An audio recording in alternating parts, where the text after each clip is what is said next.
Kestrel ઇન્ડિયાના CFO Mrinalini Srivastava આપણી સાથે જોડાઈ રહ્યા છે। નંબર્સ अंतर्गत चर्चा करिए। मैम गुड आफ्टरनून, स्वागत है CNBC बाजार पर। सबसे पहले मैम शुरुआत करना चाहेंगे ओवरऑल 25 की अगर बात करें तो काफ़ी अच्छा साल रहा कंपनी के लिए। 2026 आप कैसे देख रहे हैं और टारगेट क्या रहेगा for this year? Thank you. एक तो धन्यवाद मुझे अपने चैनल पर आमंत्रित करने के लिए। आपसे बात करके हमेशा अच्छा लगता है, स्पेशली अच्छा लगता है जब आपने हमारे रिजल्ट अच्छे से देखे हों एंड जो उनमें अच्छी हाइलाइट्स हैं आप आइडेंटिफाई करते हो। तो सबसे पहली बात तो ये है कि सस्टेन्ड हमारा परफॉर्मेंस रहा है। जो हम एक मेट्रिक मेजर करते हैं हमेशा कि कितने हमारे वॉल्यूम्स ग्रो हो रहे हैं, वो हमने हर क्वार्टर, हर तिमाही, पिछले 8 तिमाही से लगातार हमने वॉल्यूम ग्रोथ दिखाया है, जिसके लिए हम जो हमारा बहुत ही इम्पोर्टेंट मेट्रिक था, हम बहुत ज़्यादा ट्रैक करते हैं उसे, और वहाँ पे हम अच्छे से डेमोन्स्ट्रेट कर पाए हैं result. On a full year basis अगर आप देखें तो हमने रेवेन्यू ग्रोथ 7% का डेमोन्स्ट्रेट किया है, और एबिटा ग्रोथ, जो एबिटा बहुत ही हेल्दी इंडिकेटर होता है बिजनेस का, वो 5% से ग्रो हुआ है। एंड सबसे अच्छी बात इसमें ये है कि इसके अंदर हमारा पूरा डाइवर्सिफाइड जो बिजनेस है उसके सारे लेग्स अच्छे से फायर किए हैं। आप जानते ही होंगे कि हमारा automotive part of the business is a strong part of the business, जहां हम सस्टेन्ड हेल्थी ग्रोथ रख चुके हैं। उसी के अंदर हमने एक अपना बड़ा पिलर बताया था रूरल, कि हम चाहते हैं कि इंडिया में हम रूरल इंडिया में भी अच्छे से अपना कवरेज बढ़ा सकें और वहां पे अच्छे वॉल्यूम ग्रोथ ला सकें, अच्छे प्रॉफिट ग्रोथ ला सकें, जो हम कर पाए हैं। हम कैस्ट्रॉल आज इंडस्ट्रियल सेगमेंट में छोटा है और वो हमारा बहुत बड़ा फोकस एरिया है, एंड वहां हम पिछले 3 साल से लगातार डबल डिजिट ग्रो कर पाए हैं, और वो इस साल फिर हमने देखा है। दैट इज ऑल्सो वर्क बहुत अच्छे से हमारे लिए। एंड हमारा एक फोकस एरिया ये है कि हम कितने नए इनोवेशन अपने कंज्यूमर को ध्यान में रख के, कंज्यूमर कस्टमर को ध्यान में रख के कितने नए लॉन्चेस, न्यू लोकलाइजेशंस कर सकें, और वो हमारे लिए एक और पिलर है जो बहुत अच्छे से काम किया है। सो ये सब का कॉम्बिनेशन में हमने 7% revenue growth and 5% EBITDA growth for the year close किया है। हमारा जनवरी टू दिसंबर ईयर होता है, तो ये हमारा ईयर एंड था, एंड हेंस हम इसमें बहुत ही अच्छे से रिजल्ट्स पब्लिश कर पाए हैं। जी, आगे मैम ये समझना चाहेंगे जैसे कैस्ट्रॉल का जो ग्लोबल प्लान है उसके ऊपर जानना चाहेंगे। स्टेक सेल जो यहाँ से अनाउंस किया है, तो कितना जल्दी इसके ऊपर ओपन ऑफर आप अनाउंस करेंगे? और साथ ही स्टोन पिक जो है उन्होंने डीलिस्ट किए हैं सभी एक्विजिशंस को, तो वो कैसे पॉसिबल रहेगा for the company to be delisted now? नहीं, इम्पोर्टेंट क्वेश्चन है ये, thank you for asking it. थोड़ा बैकग्राउंड के लिए मैं बस वापस याद दिलाना चाहती हूँ कि अबाउट अ ईयर अगो जो हमारी करंट पेरेंट कंपनी है ब्रिटिश पेट्रोलियम BP, उन्होंने अनाउंस किया था अपना स्ट्रेटेजिक रिव्यू ऑफ द पूरा लुब्रिकेंट बिजनेस है। जस्ट पिछले साल 25 के एंड पे अनाउंस किया था हमने कि BP 35% शेयर अपने पास रखेंगे और 65% शेयर स्टोन पीक ने अक्वायर किया है BP से। ऐसा उन्होंने डील ओपन किया है। ये जो डील है अभी पूरे लीगल प्रोसीडिंग्स के थ्रू जाएगी, और इसमें यूजुअली ऐसे लार्ज डील्स में, ये काफी बड़ा डील है, ये लार्ज डील्स में लगता है टाइम। सो अब हम एक्सपेक्ट कर रहे हैं कि इस साल के एंड तक, फिस्कल ईयर 26 के एंड तक इस डील की क्लोजर होनी चाहिए। इसमें काफी लीगल प्रोसीडिंग्स होती हैं जो कि स्टोन पीक में लीड कर रहे हैं, एंड साल के एंड तक होना चाहिए। बिल्कुल आपने सही कहा कि as a part of that legal proceeding एक मैंडेट ये भी होता है कि Stonepeak should do an open offer. जितने भी माइनॉरिटी शेयर होल्डर्स हैं उनके पास एक ओपन ऑफर आना चाहिए। So as per regulatory compliance मैं बिल्कुल एक्सपेक्ट कर रही हूँ कि ये भी होगा, साल के एंड तक आना चाहिए। स्पेसिफिक डेट तो मैं नहीं आपको बता पाऊंगी, बट आना चाहिए एज पर रेगुलेटरी कंप्लायंस। सोनपीक इज अ बहुत बड़ी ऑर्गेनाइजेशन है, उनके जो इन्वेस्टमेंट्स हैं अक्रॉस द ग्लोब है एक्चुअली। सो वो there should be all India एक लिस्टेड कंपनी है with a very very solid result history. जो आप देख रहे हैं, अभी हमने बात किया कि पिछले 8 क्वार्टर से हम ग्रोथ डेमोन्स्ट्रेट कर पा रहे हैं। उसके अलावा 115 साल से कंपनी में है, कंट्री में है, एंड वो लिस्टेड कंपनी के कई बेनिफिट्स और कई स्ट्रेंथ्स हैं। सो हम उसमें बिल्कुल we will continue on the strategy जो हमने एक्सपेक्ट किया था, एंड कई क्वार्टर्स ऑफ ग्रोथ अभी डेमोन्स्ट्रेट करना बाकी है। सो हम उसी जर्नी पे रहेंगे। पर वंस स्टोन पीक का अगर ये डील क्लोज होता है, उसके बाद जो डिस्कशंस होंगी हम बिल्कुल माय शेयर होल्डर्स को अपडेटेड रखेंगे, जैसे वो as and when they unfold, जैसे जैसे होता जाता है।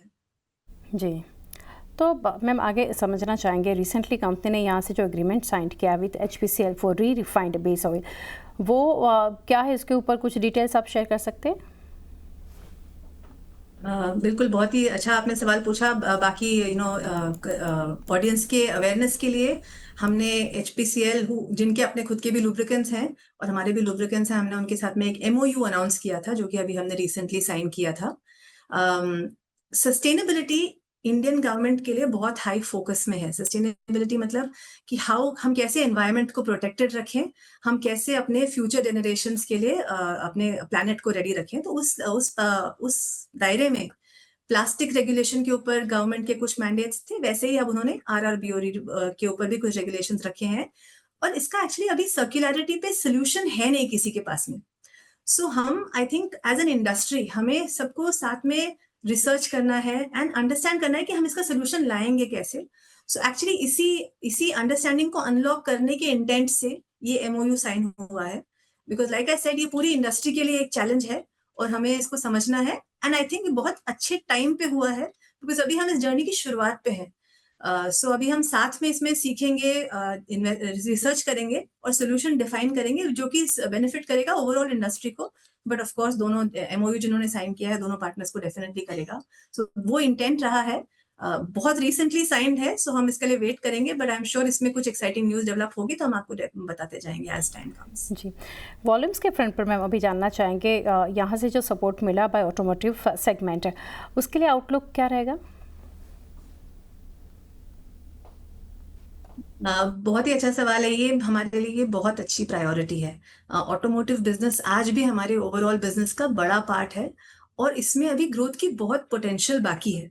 सो ऑन एन एवरेज जो इंडस्ट्री है वो 4-4.5% ग्रो होती है और हम डेफिनेटली चाहेंगे कि हम इस इंडस्ट्री ग्रोथ से अहेड ग्रोथ, इससे ज्यादा हम ग्रोथ डेमोन्स्ट्रेट कर सकें।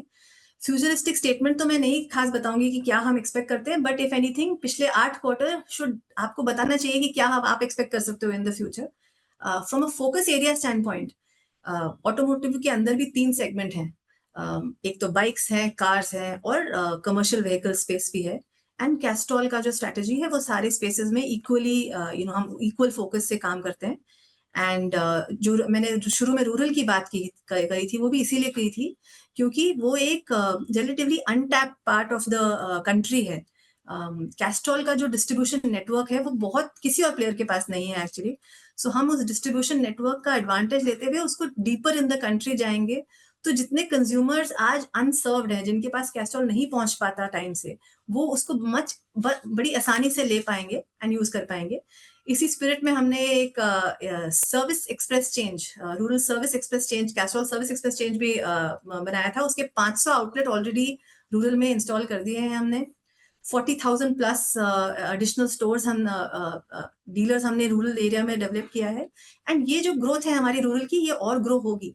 एंड इसके थ्रू हमारे वॉल्यूम्स डेफिनेटली सस्टेन करने का हमारा ऑब्जेक्टिव है और इसके लिए जो इन्वेस्टमेंट हमें चाहिए होगा हम डेफिनेटली करना चाहेंगे। आप हमारे रिजल्ट्स में भी देखेंगे कि हमने हेल्दी इन्वेस्टमेंट करी है ऑन मेकिंग कंज्यूमर मेट्रिक्स पे और डिस्ट्रीब्यूशन मेट्रिक्स के ऊपर। जो चाहिए होता है वो कंपनी कर रही है और ये हम सस्टेन करेंगे even in the future, volume growth को टारगेट रखते हुए।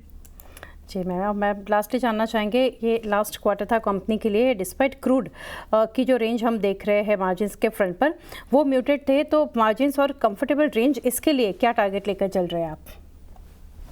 बिल्कुल, मैं जस्ट एक फैक्ट चेक करना चाहूंगी। एक्चुअली हमारा Q4 का मार्जिन डिलीवरी बहुत स्ट्रांग रहा है। अब मैं यहाँ एबिटा मार्जिन की बात कर रही हूँ।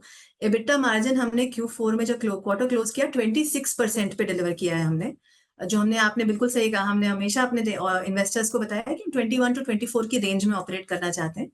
सो 26 हमारे लिए definitely on the above the higher side था। वो हमारे लिए नॉर्मल है क्योंकि Q4 में हमारे थोड़े ऐसे वो आते हैं रिबेट्स वगैरह आके Q4 में मिलते हैं हमें हमारे ईयर एंड में। सो हमें एक्सपेक्टेड था। सो हेल्दी एबिटा मार्जिन हमने डिलीवर किया है। जो रेंज है 21 to 24, उसको हम अभी भी होल्ड करेंगे, हम उसको अभी चेंज नहीं कर रहे हैं और उसी की रेंज के अंदर हम ऑपरेट करेंगे। सी इसमें काफी मूविंग पीसेस होते हैं। सबसे पहली बात तो ये है कि हम बहुत एक्नॉलेज करते हैं कि एज ऑटोमोटिव इंडस्ट्री से जब हम इंडस्ट्रियल की ओर ग्रोथ बढ़ाएंगे तो वहां मार्जिन अलग होते हैं, वहां मार्जिन लोअर होते हैं। एंड हम बहुत अवेयर है, हम चाहते हैं कि हम उसमें पार्टिसिपेट करें, मीनिंगफुली पार्टिसिपेट करें। इसीलिए हमने अपने इन्वेस्टर्स को एक रेंज दिया है। हमने ये नहीं कहा है कि हम 24 होल्ड करेंगे, हम 21 to 24 में होल्ड करेंगे। बट दैट बीइंग सेड, हमारे इंटरनली हमारा बहुत डिलिबरेट कॉस्ट फोकस रहता है। डिसिप्लिन्ड कॉस्ट फोकस रहता है, जिसलिए हम जितने भी हमें मैक्रो इकोनॉमिक चैलेंजेस आते हैं, आपने सबने देखा ही होगा कि Q4 में फॉरेन एक्सचेंज काफ़ी बड़ा चैलेंज रहा है मोस्ट कंपनीज़ को।